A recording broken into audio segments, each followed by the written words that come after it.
Which of the following lens would you prefer to use while reading a small letter found in a dictionary?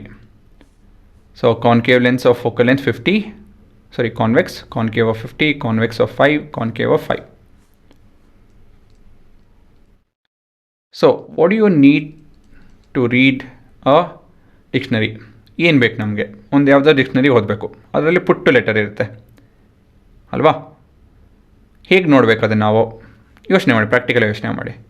ಅದು ದೊಡ್ಡದಾಗಿರಬೇಕು ಅಂತ ಹೇಳಿದ್ರೆ enlarged, ಮತ್ತು virtual ಆಗಿರಬೇಕು ಅಲ್ವಾ? ಅದು same side as that of the object ಇರಬೇಕು. So virtual image ಬೇಕು ನಮಗೆ.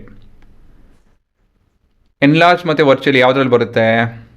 ಕಾನ್ವೆಕ್ಸಲ್ಲಿ. ಸೊ ಆಪ್ಷನ್ ಬಿ ಮತ್ತು ಡಿ ಹೋಯಿತು. ಆದರೆ ಎಗೂ ಸಿಗೂ ವ್ಯತ್ಯಾಸ ಏನು? ಒಂದು 50, ಇನ್ನೊಂದು 5. ಸೊ ಏನಕ್ಕೆ ಎ ಉಪಯೋಗಿಸ್ಬೇಕು, ಬಿ ಇಲ್ಲ, ಸಿ ಆಗಲ್ಲ, ಇಲ್ಲಾಂದರೆ ಸಿ ಉಪಯೋಗಿಸೋ, ಎ ಬೇಡ. ಎರಡರಲ್ಲಿ ಒಂದು ಚೂಸ್ ಮಾಡಬೇಕು. ಬಟ್ ಯಾವ್ದು ಪ್ರಿಫರಬಲ್, ಯಾವ್ದು ಪ್ರಾಕ್ಟಿಕಲ್, ಅದನ್ನು ಯೋಚನೆ ಮಾಡಬೇಕು ನಾವು. ಸೊ ಮೊದಲೇದಾಗಿ ಎನ್ಲಾರ್ಜ್ ವರ್ಚುವಲ್ ಏನಲ್ಲಿ ಕಾಣುತ್ತೆ? ಸಿನೇ ಕಾನ್ವೆಕ್ಸ್ ಅಲ್ವಾ? ಓಕೆ.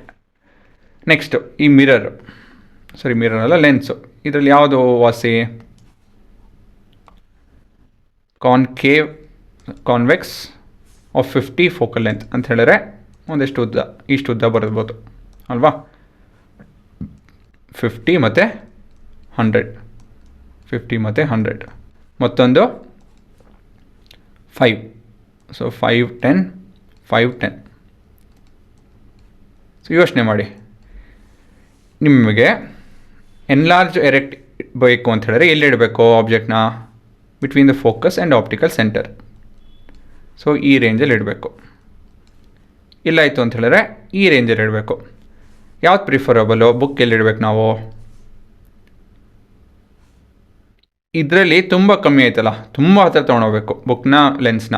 ಇದರಲ್ಲಿ ಆಯಿತು ಅಂತ ಹೇಳಿದ್ರೆ ಬುಕ್ನ, ಲೆನ್ಸ್ನ ಈ ರೇಂಜಲ್ಲಿ ಇಡ್ಬೋದು ಅಲ್ವಾ? ಸೊ ಯಾವುದು ಉಪಯೋಗಿಸ್ತೀರಾ? Option A.